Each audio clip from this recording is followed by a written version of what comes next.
Welcome to Talking Giants player profiles and projections. And today we have Nick Gates, nasty Nick Gates, a part of the Talking Giants versus the World movement. 6'5", 307 pounds, 25 years old. It got extended last offseason and a very savvy deal, not a meal. Although he has his meals, not as much as Kelvin Benjamin. 2 years, $6.8 million deal, which was a smart extension around that time last year. Started all 16 games at center after never playing the center position besides 1 week of practice, where he was also starting at right tackle versus the Jets in 2019. And in 2019, he started 2 games at right tackle and then 1 game at right guard. So only had 3 career starts after his rookie season, being on the IR after having an injury and as an undrafted free agent. Usually that doesn't mean you're probably not going to stick around. But he came in the preseason in 2019, played well, forced himself to be the swing tackle. They were even giving him tight end reps in week 1 of that year. And he was one of my favorite guys. Like when he showed up, he was the best offensive lineman on the field. Like that Jets game, he was the best offensive lineman on the field. And then especially when Kevin Zeitler went out and he was replacing him in Miami, he was the best offensive lineman on the field. Versus Philly, week 17, he played good at right tackle. So it was more of just finding a role for him. It was like, well, where is it going to be? And then it ended up being at center. And Justin, after some early struggles, he figured it out. He struggled versus Pittsburgh. And then Washington, he struggled physically too. But that was week 6. Besides that, physically, he didn't struggle at all. Now, he's admitted that there was some mental struggles in the first month of the season, which is hard. It's always hard to tell who screwed up something mentally, whether it was QB, O-line, or center or whoever it was. But Justin, I really like this guy. He's my favorite player on the offense, and I've been going on for 2 minutes about him. Nasty Nick Gates. Yeah, Bobby Skinner wore our shirt like during a press conference. This was kind of a big moment for us. The Hog Molly shirt. Go check that out on our store. Came on our show. I'll include that at the end of the YouTube video if you want to watch that interview. Tweeted Talking Giants versus the World, which I think is at the highest point of the offseason for us. I mean, besides Kenny Galladay getting some, but I mean, just like as a show personally, is Nick Gates tweeting Talking Giants versus the World the highest point of the offseason? Has to be. It's got to be close to it. Yeah. And frankly, I don't know if there's a player on the Giants who like fits what we're about, like as a show, a player who fits what we're about as a show that's actually on the Giants than Nick Gates. Hey, fought Aaron Donald. We play the Rams again this year. That's why we like him. He is a disrespectful SOB, and that's what we like. That's what we are. And I like him. I mean, he is one of the most chippy players we've had in a long time. Every single game. It's like he averages an altercation per game. Yeah, I mean, he's a guy that you want to have on your side. I mean, that's the thing that I have in my notes. He's a guy that you want to have on your side. He's a guy that you even want to root for before we even knew him as like nasty Nick Gates, as a guy that kind of talks a little smack, gets in your face. I mean, was that not pancakes. that Dallas Week 17 game? Yeah, the pancakes. That Dallas Week 17 game, where he basically teabags that corner when Sterling Shepard runs that sweep for a 20-yard touchdown, and that was a meme for about a whole week. And he's a really fun guy. He's an easy guy to root for. Now you talked about I don't know what I should have wrote down the word that you used, but like physicality. You said physicality and toughness is certainly not the issue. I thought that if there's one thing where he could still improve, it's his play strength in terms of going one-on-one against those big interior defensive linemen. I know Washington's got a pretty big guy that maybe he struggled against some run reps. But if there's one part of his game where I think he needs to improve, it is the play strength. I think technique-wise, he's kind of fine. He could wind up on all fours a little too much, but besides the play strength and maybe leaning a little too much because he's trying to put guys on their ass and on their behinds, I think his game, especially for transitioning to center, is pretty darn good. Yeah, let's start with his run blocking. He's always going to be one to move out because one, he's played every position well, and he's a 6'5", player, and probably closer to 6'6". And some people there's some people who are just like, you can't have a center that big. Now I'm not one of them. So like you said, his play strength. So in single blocks, he's not really like blowing anybody up off the ball. Like it's just not what he's able to do front with those nose tackles. Even though a lot of teams they don't run those traditional nose tackles a lot anyways. So he's not going to win those single blocks where he's just blowing a guy up. But what he does do is he get pancakes on some of those plays, and he always contains it. He doesn't blow those blocks. Washington, the first Washington game and the Pittsburgh game, he blew those blocks.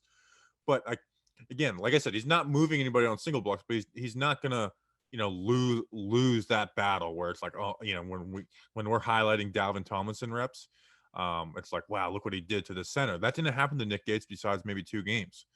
And then also it's like he pancakes dudes, So it's like, yeah, did he maybe not blow the guy up, but he pancaked him, which is just good on a play-by-play, analysis, but also like that is demoralizing for a defensive lineman. Like that changes the way you play.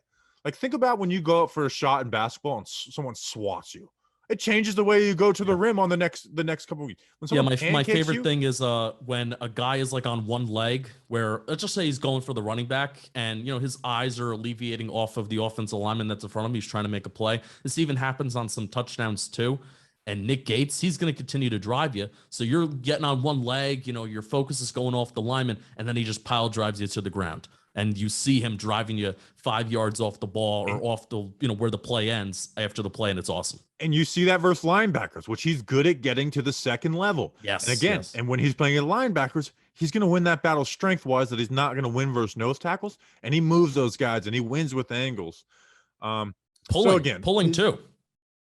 Out in space. He did have a few pulls. He ends him with a nice cut block. Washington the second time around. He had some pulls. So, we have a pulling center, and we saw him do that at guard versus Miami. There's a Saquon touchdown where Nick Gates is the pulling guard.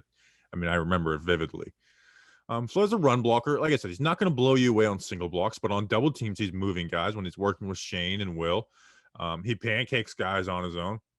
And again, his height isn't necessarily the prototypical center height, but he's done well at it, and it was his first year playing the position, and he's working his ass off, so he should be stronger this year too. Yeah, how many pounds did you say that he start off the show? I have here 306. 307 is what his Pro Football Reference says. 307. So you can add more muscle. That's definitely a possibility. And even Kelvin Benjamin did it. All right. Oh yeah, Kelvin Benjamin did it. You gotta stop with the Kelvin Benjamin jokes. How about a pass blocker? And I have some stats for you. Hit me with those stats. I know what they are, and they're beautiful. Well, do you know PFF, how they like to overestimate everything, right? Yes, it's unreal. They overestimate their numbers. They inflate their pressures, QB hits, like numbers, and sometimes they even give sacks that weren't there. Well, according to PFF, the overestimators, when it comes to offensive linemen allowing sacks and pressures, he allowed 0 sacks throughout the whole 2020 season. 1 QB hit, 16 pressures, only allowing 1 pressure throughout the last 6 games of the season. And Bobby, what is the thing that we said about Andrew Thomas, who was a rookie in the NFL, and Nick Gates was virtually a rookie last year. All right, it was the first time where he really consistently saw action out there playing. He was coming off of an injury a couple years ago. In 2019, he got limited playing time, so he virtually was a rookie playing a new position. And the fact that he showed that improvement and allowed 1 pressure through the final 6 games of the season, that's phenomenal. It's unreal, man. And this is his first time playing the position. So again, it's like you expect him to get better as it goes on. And you know what he did better than any center we've had in a while, which this doesn't have to do with physicality. It has to do with IQ. And this showed up. In fact, when I noticed he had a really good play IQ was actually against Patrick Graham in Miami. And it was a play that Eli Manning threw an interception on. And I was like, look how much he picks up this zone blitz that they throw at him. Like he is always looking to help. When he's not covered, he is not just looking for help. A lot of guys go and they turn their head and they can't find anybody, or they just look one way and help one player. No, he's looking to see who needs help, which means he's a film guy. And he always seems to do the right guy where he's not leaving anyone else out to dry.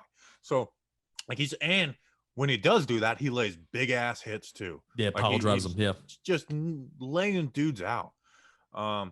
So again, and we're talking about pass blocking, if there's something you could blame it on, like I don't, it's impossible from the outside looking in to really know who to blame on a bad blitz pickup is. Is it the center? Is it the quarterback? And I think more times than not, it's simply the individual player. I really do think more times than not, it's just the individual player. Because again, is Nick Gates making the calls? Yes. But you know what? It doesn't mean that call is translating to your young player who's not expecting a stunt and totally misses it. It's like he's not making the calls mid-play. So I think more times than not, it's usually the individual player's fault more than it is the center of the QB. Yeah.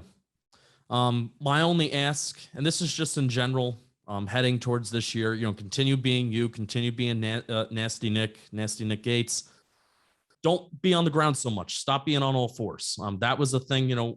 I don't have the most luxurious playing experience, but when I was a lineman, I get yelled at whenever I was on all fours. I'm leaning, I'm lunging, and I'm not doing my job, and somebody's getting by me when I'm on all fours. So don't be on all fours so much, and continue to grow. Continue to be Nasty Nick Gates. And one really positive thing, I know I'm going back to the run game, but I know we're going to wrap up. Giants last year, when you look at their directional rushing stats on Football Outsiders, it's not really great anywhere. But where it was its best is when it was running right past Nick Gates. They were the 12th most efficient, running up the middle and the guard, and they ran up the middle / guard at the 6th highest rate in the National Football League. So, and that's without Saquon Barkley, and even with Saquon Barkley, the first 4 games of the season, it was a tragedy. I mean, the Giants were historically bad to start the season. And the fact that even just rushing up the middle, it was that consistent, and Nick Gates is a huge part of that. It's huge. So continue being you, continue to get better. And I feel like we're ending every PPP with saying, hey, continue to get better. And we like what you did. We know you can do more. And that's honestly like a really cool feeling as a fan. Here's one thing, and you want to know why no one brings up this next point? Why? Because it never happened. His first year playing center. How many snaps got fumbled? Oh, I mean, people under center. People were complaining about the snaps and and the high snaps, but how many were not where they went from center to QB? How many did they end up on the ground? I can't remember a single one. 0. Zero. Also, when teams jumped, guess who would get the Giants free yards? Nick Gates. Yes, that was huge. Dallas, yes. Dallas, San Fran, Cleveland led to big plays on a team that was horrible at big plays. Nick Gates got us big plays. So, man, I obviously like the guy. He likes us because we've liked him from the beginning, which is always funny. Like when he had some early struggles, they're like, "You're just biased for him." It's like, well, I'm biased because I like him and he played good. It's like, and people wanted to bench him for Spencer Pulley after the Pittsburgh game. I was like, do you remember how Spencer Pulley played versus the Jets? It was worse than this. And this is Pittsburgh, the best defense in the NFL. All right. Wait. Two things. Shout out to Grayson Gates. Cool guy. Nick Gates' brother. Shout out to him. And we play the Rams again this year. And Matt, yes. We play the Rams again this year. Does Nick Gates get into another fight with Aaron Donald? Gonna whip Aaron Donald's ass. Nasty Nick. All right. We appreciate you guys. We'll see you next time. Until then, let's go Big Blue.